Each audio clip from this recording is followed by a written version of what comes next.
রাত বদলের রান্নাঘর থেকে প্রত্যেককে শুভকামনা জানিয়ে আজকের পর্ব শুরু করছি। এখন বাজারে বেশ কচি কচি মূলোর শাক এসছে, আর এখন মনে হয় মূলো ফেলে দিয়ে শাকটাই খাই, এতটাই ভালো লাগে। তো মূলোর শাকের চাপড় ঘন্ট দারুণ লাগে। চাপড় ঘন্ট প্রতিদিনই খাওয়া হয় প্রায় বলতে গেলে, আর আজকে আমি চাপড় ঘন্টটা একটু অন্যরকম করে করেছি, চাপড় না বানিয়ে। দেখতে থাকুন কী করে করেছি, খুব ভাল লাগে খেতে, ওই জন্য শেয়ার করছি। মূলোটাকে প্রথমে আমি নুন জলে প্রথমে সেদ্ধ করে নেব। তার আগে একটু মূলোটাকে ভালো করে হাত দিয়ে ম্যাশ করে নিচ্ছি জল দিয়ে। এই জলটাতেই নুন দিয়ে সেদ্ধ করব।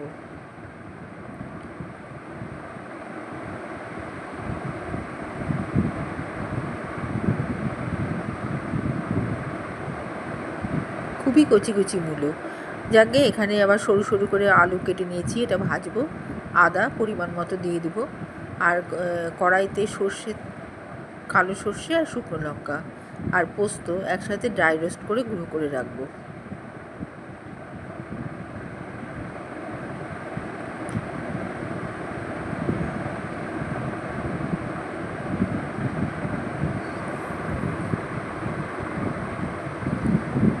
এইখানে ড্রাই রোস্ট করে গুঁড়ো করা আছে, আদা ছেঁচে রাখা আছে।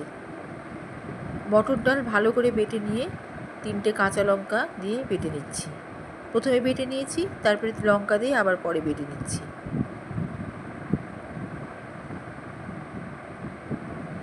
এবার মটর ডাল তুলে রেখে পাটা ধোয়া জলটা, শিলপাটা ধোয়া জলটা একসাথে মিশিয়ে রেখে দিয়েছি বাটিতে। এর মধ্যেই দিয়ে দিলাম হলুদ, লবণ, লঙ্কার গুঁড়ো,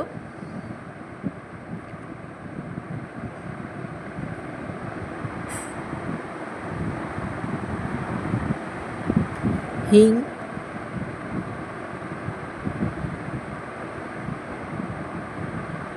ভালো করে চটকে মেখে নিচ্ছি মিশ্রণটা।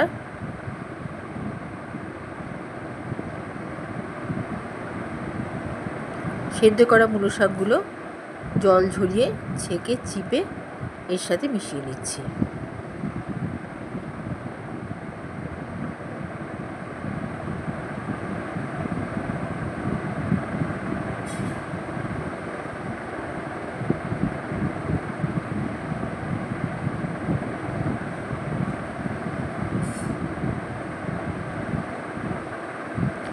ভালো করে চটকে নিতে হবে, দুটো একেবারে মিশিয়েই নিতে হবে ধরতে গেলে।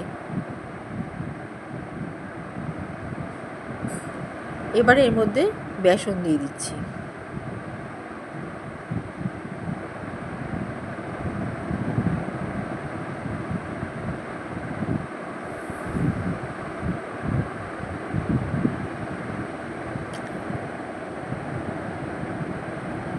ভালো করে মেশানো হয়ে গেলে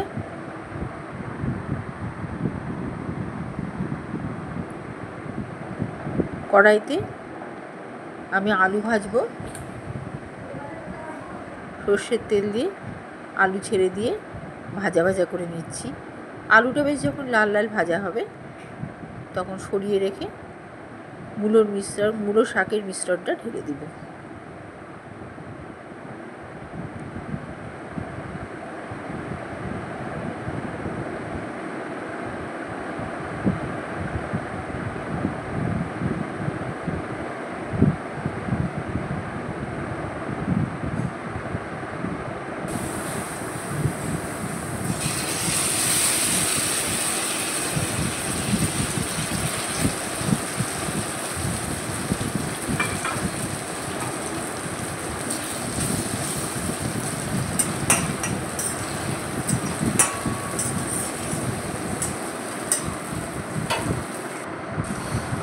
ঢাকা দিয়ে দিলাম। এক সাইডটা ভালো করে ভাজা হলে নিচের দিকটা বেশ ভালো করে ভাজা হয়েছে। এবারে আমি এর মধ্যে যেই রোস্টেড মশলাটা সেটা দিয়ে দিলাম, আর আদা ছেঁচা দিয়ে দিলাম।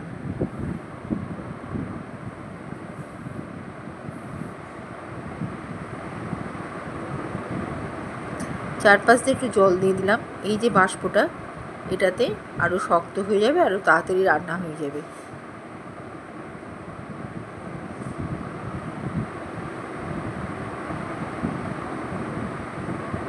সামান্য চিনি, কাঁচা লঙ্কা ফ্লেভারের জন্য,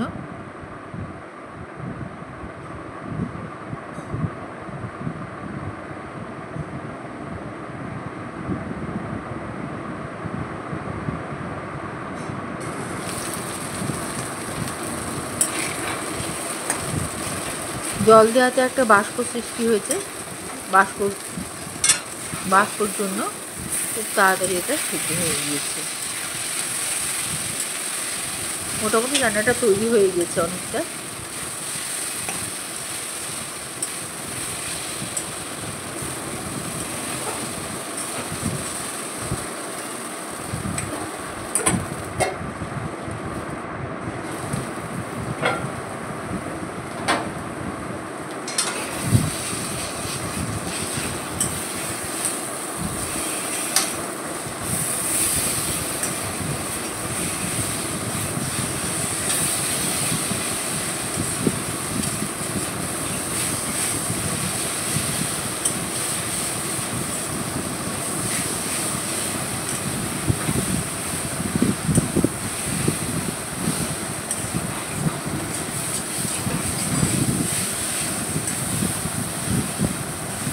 এইভাবে কড়াইটা প্রচণ্ড গরম আছে, ভালো করে ঘষে ঘষে এটাকে ভাজা ভাজা করে নিতে হবে।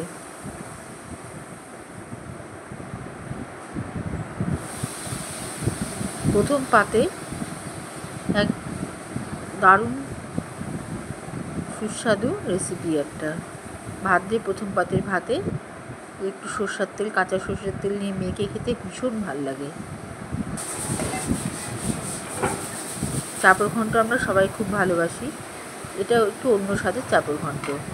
এখানে আমি নামানোর আগে যেটুকু অবশিষ্ট আদা ছাঁচা ছিল দিয়ে দিলাম, আর শুকনো লঙ্কা দুটো ছিল দিয়ে দিলাম।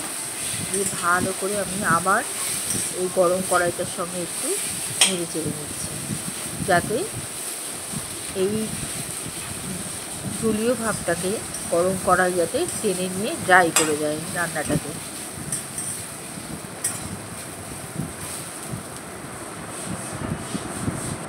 এবারে একটু কাঁচা সর্ষের তেল দিয়ে ঢেকে দিব।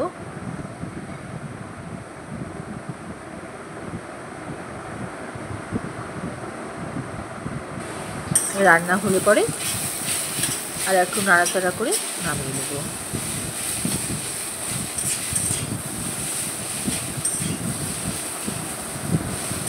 কালকে আমাদের বাড়িতে এটা রান্না করেছিলাম, সবার দারুণ লেগেছে। তো ভাবলাম রেসিপিটা একটু অন্যরকমও আছে, এটা আজকে শেয়ার করি আপনাদের সাথে। ওই জন্য আমি রেসিপিটা আজকে দিলাম। একটু অন্য ধরনের চাপড় ঘন্ট, একই রকমভাবে খেতে খেতে তখন আর ইচ্ছে করে না একরকম পদ্ধতিতে খেতে। এই জন্য একটু ঘুরিয়ে ফিরিয়ে অন্যরকম পদ্ধতিতে চাপড় ঘন্ট রান্না করা। আমার রান্না যেখানেই শেষ, অবশ্যই সাবস্ক্রাইব করবেন চ্যানেলটাকে।